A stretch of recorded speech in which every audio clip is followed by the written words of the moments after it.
Guys, जैसा कि हमने अभी तक देखा कि लूफी का क्रू ओर्स और गेको मोरिया को हरा देता है, पर उसे हराते ही एक और वॉरलॉर्ड इन सभी के सामने आ जाता है जिसका नाम है बार्थोलोमियो कुमा। क्या तुम ही हो पायरेट हंटर रोनोरो ज़ोरो? चलो इसे शुरू किया जाए। ज़ोरो कुमा के सामने खड़ा होता है और यहाँ पर हम देखते हैं कि जिन लोगों पर कुमा ने हमला किया था वो सभी बुरी तरह से घायल पड़े हैं। ए, तुम्हें हुआ क्या है? क्या तुम ठीक हो? ये आदमी कोई मामूली पायरेट नहीं है। सरकार ने कहा कि वो हमें मार देगी। ये सब सही नहीं हो रहा। शायद मेरे पास उतनी ताकत नहीं बची है, लेकिन तुम्हें हराने के लिए काफी है। तुम रास्ते में हो और अब तुम नहीं बचने वाले। लोला ज़ोरो को पीछे हटने के लिए कहती है और कहती है कि कुमा को कभी नहीं हरा सकता इस हालत में, लेकिन ज़ोरो इसकी बात नहीं सुनता। क्या तुमने सुना नहीं? ये लड़ाई सिर्फ मेरी है। सभी लोग पीछे हट जाओ। ज़ोरो और कुमा लड़ने के लिए एकदम तैयार खड़े थे। सच कहूँ तो तुम स्ट्रॉ हैट पायरेट्स ने अपना बहुत ज्यादा नाम कमा लिया है, तुमने और तुम्हारे सभी दोस्तों ने भी। ये सुनकर ये सभी लोग शर्माना शुरू कर देते हैं। अरे पाजी, ऐसी कोई बात नहीं है कुमा सर जी। शुक्रिया आपका। हाँ, मैं तो कमाल का हूँ। Captain Usopp is the great. सालो चुप हो जाओ, ये क्या कर रहे हो? खुश होना बंद करो। स्ट्रॉ हैट पायरेट्स, तुम सभी ने बहुत बड़ी मुसीबत खड़ी कर दी है। तुम्हारा कैप्टन अकेला नहीं जो कि मशहूर हुआ। यहाँ पर ज़ोरो इस पर बस हमला करने ही वाला था, पर तभी उसॉप इसे रुकने के लिए कहता है, अरे ज़ोरो भाई रुक जा यार, ये पागलपन है। अपनी हालत तो देखो, तुम इस हालत में उससे नहीं लड़ सकते। उस की ग्रैंड लाइन है, यहाँ पर तुम्हें ऐसे ही दुश्मन मिलेंगे। Two sword style. और ज़ोरो इस पर काफी तेजी से हमला कर देता है, पर कुमा इसके अटैक से बहुत आसानी से बच जाता है। ये सच में तेज है। और तभी कुमा ने ज़ोरो पर हमला करने की कोशिश की, पर ज़ोरो इससे बच जाता है। ये हमला था कैसा? उसने अपने हाथ से ही उसमें छेद कर दिया। कुमा एक बार फिर से ज़ोरो पर हमला करता है और इस बार हमला ज़ोरो के लग भी जाता है। ज़ोरो संभल कर, इसके हाथ ये आखिर है क्या? हम कुमा के हाथों को देखते हैं जो कि बहुत अजीब से लग रहे थे। यहाँ पर ज़ोरो खुद को संभालता है और फिर से अपने 66 फोनिक्स का यूज करके कुमा पर हमला कर देता है, लेकिन कुमा अपने हाथों का यूज करके ज़ोरो के अटैक को बहुत आसानी से रोक देता है। ये नहीं हो सकता, उसने अपने हाथ से ही ज़ोरो के अटैक को रिफ्लेक्ट कर दिया। तो क्या यही है तुम्हारी एबिलिटीज? सच बोलूं तो मेरे पास अलग अलग चीजों को धकेलने की ताकत है, चाहे वो कोई चीज हो या फिर कोई इंसान। मेरे पास है पाओ पाओ डेविल फ्रूट की ताकत। क्या एक पाओ मैन? अरे ये तो बिल्कुल बिल्ली के जैसा है। अच्छा, एक बिल्ली? हाँ, तो इसे हराना आसान होगा। मेरा मतलब है इसे हराना इतना मुश्किल भी नहीं है। और तभी कुमा अचानक से फ्रैंकी पर हमला कर देता है। ये देखकर सभी लोग चौंक जाते हैं। साइबोर्ग फ्रैंकी, क्या यही थी तुम्हारी असली ताकत? हाँ फ्रैंकी सांस लो। फ्रैंकी बुरी तरह से घायल हो जाता है। उसने फ्रैंकी को बिना छुए ही घायल कर दिया, पर ये कैसे हो सकता है? मेरे ख्याल से वो हवा थी। हाँ, तुमने सही कहा, वो था एक पैड कैनन, हवा को लाइट की स्पीड से फेंकना। और इन सब के बाद कुमा एक और बार ज़ोरो पर हमला करने के लिए तैयार हो जाता है। तुम्हारा समय खत्म होता है। और कुमा बहुत सारी एयर कैनन से ज़ोरो पर हमला करता है। ज़ोरो आगे बढ़ता है और इस पर हमला करने की कोशिश करता है, लेकिन इससे कुछ भी नहीं होता। यहाँ पर ज़ोरो की हालत बहुत ज्यादा खराब हो चुकी थी। ये सब ठीक नहीं हो रहा। ज़ोरो तुम्हारे पीछे देखो। यहाँ पर कुमा ठीक ज़ोरो के पीछे आ जाता है इस पर हमला करने के लिए, पर तभी सांची यहाँ पर आ जाता है। बस बहुत अच्छा तुम्हारा, उस हरे बाले वालों से दूर हट जाओ। सांची कुमा पर किक मारता है। सांची की लात तो बिल्कुल सही जगह पर लगती है, पर अचानक से नीचे गिर जाता है। मेरी टांग, ये आखिर बुरा किस चीज का है? ओह अच्छा, ये तुम हो? हाँ, ब्लैक लेग सांजी। उसे सांजी की लात से कुछ नहीं हुआ। ये कैसे हो सकता है? दोस्तों ये सब चल क्या रहा है? तो ठीक है, अब मेरी बारी। Firebird star. Sniper king Usopp. हाँ, और कुमा उसॉप के अटैक को वापस कर देता है। सांजी और ज़ोरो की हालत खराब हो चुकी थी। ये देखकर सभी लोग घबरा जाते हैं। ज़ोरो सांजी ध्यान से। जैसा कि मैंने सोचा था, तुम सभी से लड़ने में मजा नहीं आ रहा। वैसे सरकार चाहती है कि मैं इस टापू पर मौजूद सभी लोगों को खत्म कर दूं। और तभी कुमा अपने हाथों का यूज करके इस जगह की सारी हवा को अपने हाथों में इकट्ठा कर लेता है। मैं समझ गई, ज्यादा हवा यानी कि ज्यादा प्रेशर। इससे एक बहुत बड़ा धमाका होने वाला है चॉपर, बिल्कुल किसी बॉम्ब की तरह। क्या एक बॉम्ब? तुम्हारा मतलब है इसके हाथ में एक बॉम्ब है?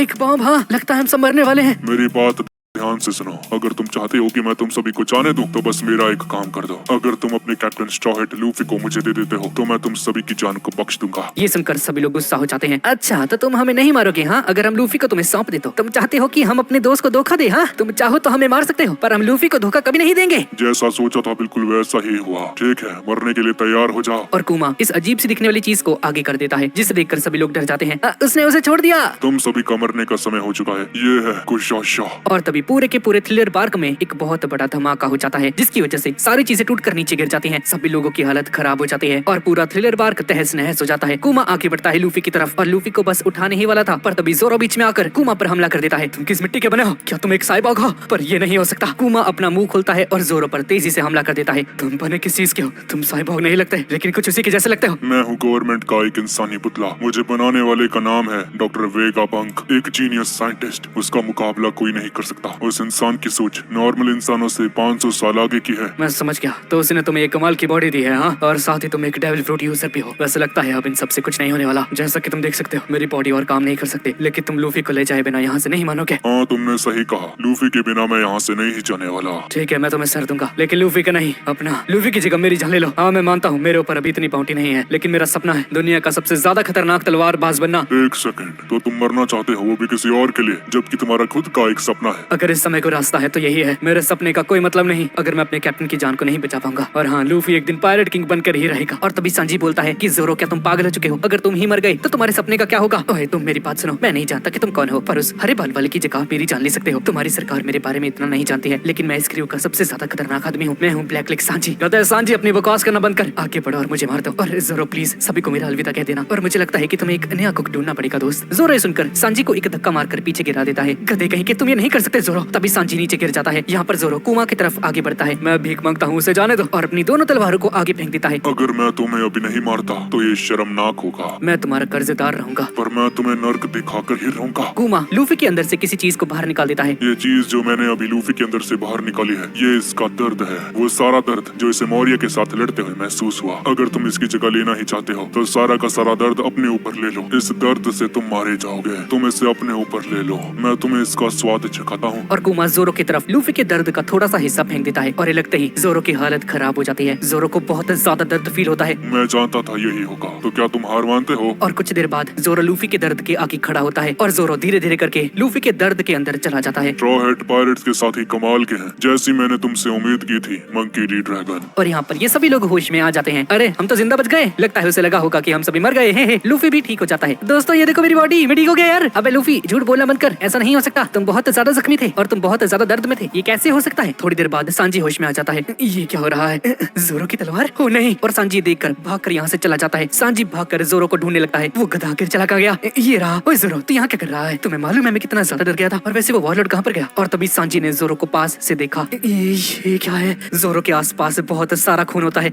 इतना सारा खून? ये क्या है? जोरो जवाब दो, ये क्या हो रहा है? ये खून किसका है? यहाँ पर हुआ क्या था? जोरो खून से लथपथ होता है। इसके मुंह से, आंखों से और नाक तक से खून आ रहा होता है, लेकिन फिर भी जोरो कहता है कुछ नहीं हुआ। और कुमा लूफी को छोड़ देता है। और इस सीन से हमें जोरो की लूफी के प्रति लॉयलिटी के बारे में भी पता चलता है। जोरो बहुत ज्यादा लॉयल है अपने कैप्टन लूफी के लिए। सैल्यूट है भाई जोरो को। और यहाँ पर हम एप्सिलॉन को देखते हैं जो कि शिप के अंदर बैठकर कहीं पर जाने लगता है डॉक्टर हॉकबैक के साथ। और यहाँ पर एप्सिलॉन हॉकबैक से पूछता है कि कुमा यहाँ पर क्यों आया था। और हॉकबैक एप्सिलॉन को बताता है कि इसे एक नई बात पता चली है, क्रोकोडाइल की जगह लेने वाला इंसान मिल गया है। उस बंदे का नाम ब्लैक बियर्ड है। हॉकबैक एप्सिलॉन को एक पेपर देता है जिसके ऊपर लिखा था fire fist Ace, white beard pirates का 2nd डिवीजन का कमांडर। एस अभी एम्पल टाउन की जेल में है। क्या सच में? इसका तो यही मतलब है, अगर सरकार इसका सही से यूज करेगी तो पूरे पायरेट एरा को बदल सकती है। हाँ तुमने सही कहा, पर अभी हमें इसके बारे में नहीं सोचना चाहिए। हम अभी मुसीबत में हैं। पता नहीं गेको और ये सामा कब उठेंगे। हाँ तुमने सही कहा। अब इसके अगले दिन हम स्ट्रॉ हेड पायरेट्स को देखते हैं। और सांजी यार मुझे भूख लग रही है और इतनी सी चीज से मेरा क्या होगा यार? क्या तुम सच में चाहते हो कि मैं भूखा मर जाऊँ? हाँ कैसा दोस्त है यार तू, कितने बुरे हो तुम। वैसे सोचने वाली बात है, लूफी के अंदर अचानक से इतनी ज्यादा एनर्जी कैसे आ सकती है? पता नहीं क्यों, लेकिन उन सब ने ये सारी चीजें तुम्हारी शिप के ऊपर रख दी हैं। अयो सब ये देख, मस्त है ना? अबे लूफी पागल है क्या? चुपचाप इसे वापस रख दे। अगर नामी को इसके बारे में पता चल गया तो तुम काम से गए। नहीं उसाप ऐसा नहीं है, उस वाले में हीरे नहीं है, तुम उन्हें ले सकते हो। अच्छा ऐसा है? हाँ हाँ सही कहा, लेकिन अगर मेरे खजाने को तुमने हाथ लगाया तो देख लेना, तो तुम गए काम से, समझ गया ना उसाप? अरे नामिसु, पर तुम्हें नहीं लगता कि तुम्हें उन्हें भी देना चाहिए?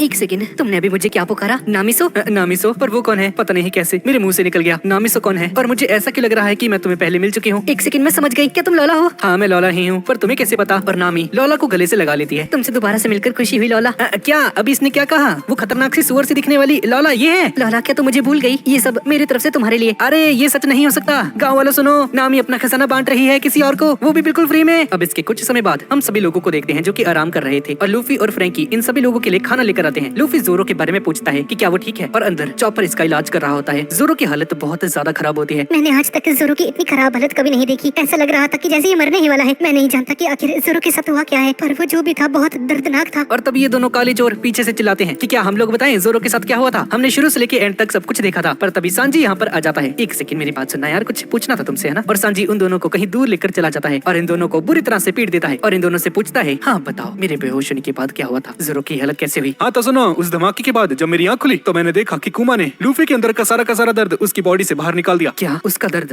हाँ सही कहा। फिर उसने उस दर्द का एक छोटा सा हिस्सा जोरो के ऊपर फेंक दिया। वो बहुत ही ज्यादा दर्दनाक था। थोड़े से ही दर्द से उस तलवारबाज की चीखें निकल गई, लेकिन तब भी उसने हार नहीं मानी। सांजी ये सुनकर चौंक जाता है। ये सारा खून किसका है? जोरो जवाब दो यार, यहाँ पर हुआ क्या है? कुछ नहीं हुआ, वो आदमी सच में बहुत ज्यादा महान है। चलो इस बारे में सबको बताते हैं। पर सांजी इन दोनों को रोक देता है। रुक जाओ यहीं पर। क्या तुम्हें सच में लगता है कि उसने ये सब इसलिए किया ताकि हम लोग उसका एहसान जताएं? हाँ नहीं ऐसा नहीं है। जोरो भी नहीं चाहता होगा कि लूफी को पता चले कि उसकी हालत लूफी की वजह से हुई है। अगर उसे ये पता चला तो लूफी पागल हो जाएगा। क्या तो तुम चाहते हो कि हम उन्हें ना बताएं? हाँ अरे यार इतनी बढ़िया कहानी दी, बताने दो ना। सालों ये बात बताने के लिए इतना मर क्यों रहे हो? हाँ तुम्हें बताओ भी, तुम्हारे साथ भी ऐसा कोई कांड कर दूं? अरे यार इसका मतलब हम नहीं बता सकते।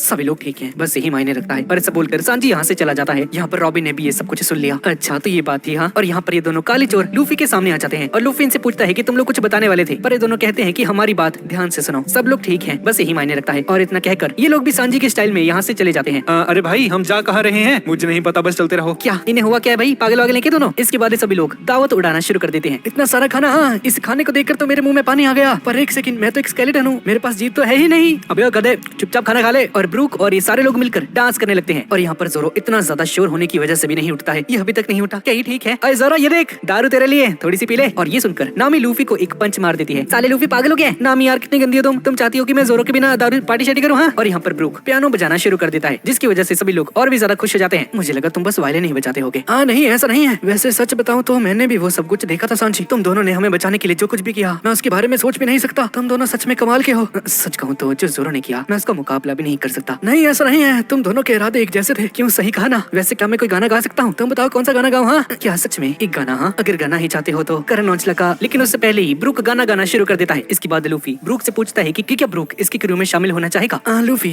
50 साल पहले मैंने अपने एक साथी से वादा किया था, वादा एक बार फिर से मिलने का। अच्छा तो तुम लबून की बात कर रहे हो है ना? क्या तुम्हें पता है उसके बारे में? वो मेरी दोस्त है। ब्रूक मेरी बात सुनो, हम लबून से मिले थे। जब मुझे पता चला कि वो 50 सालों से किसी का इंतजार कर रही है तो मैंने उससे वादा किया था। यू बड़ी वेल, ये निशान मेरा वादा है तुमसे। जब तक मैं पायरेट किंग बनकर वापस नहीं आ जाता, वादा करो तुम इस निशान को मिटने नहीं दोगी। क्यों, ठीक है ना लबून? मुझे नहीं पता कैसे, लेकिन वो आज भी उसी जगह पर है ब्रूक जहाँ पर तुम उसे छोड़कर गई थी, और वो तुम्हारा इंतजार कर रही है। मैं शर्त लगाकर कह सकता हूँ, तुम्हें देखकर वो बहुत ज्यादा खुश हो जाएगी। क्या सच में लूफी? क्या तुम सच में लबून से मिले थे? हाँ 50 साल बीत गए, लेकिन आज तक वो हमारा इंतजार कर रही है। हाँ तुमने सही कहा, हम भी उससे मिले थे। जब मैंने उसे वहाँ पर छोड़ा था तो वो छोटी सी थी। मुझे माफ कर देना लबून, मैं शर्मिंदा हूँ। इसके बाद हम पास्ट का एक सीन देखते हैं जहाँ पर लबून रो रही होती है और ब्रूक और इसके साथी लबून को खुश करने के लिए एक गाना गाते हैं, जिसकी वजह से लबून सच में बहुत ज्यादा खुश हो जाती है। लबून मुझे तुम याद हो, 50 सालों से तुम हमारा इंतजार कर रही हो और मैं अभी तक तुम्हारे पास नहीं आ पाया, मुझे माफ कर देना। अब इसके अगले दिन ब्रूक एक अजीब सा गाना गाता है और अपने सभी क्रू मेंबर्स को उठा देता है, जिसकी वजह से इन सभी को ना चाहते हुए भी उठना पड़ता है। और ब्रूक दूसरा वाला गाना गा। और ब्रूक एक और गाना गाने लगता है। गाना तो अच्छा था, लेकिन किसी और को भी ये गाना बहुत पसंद आ जाता है।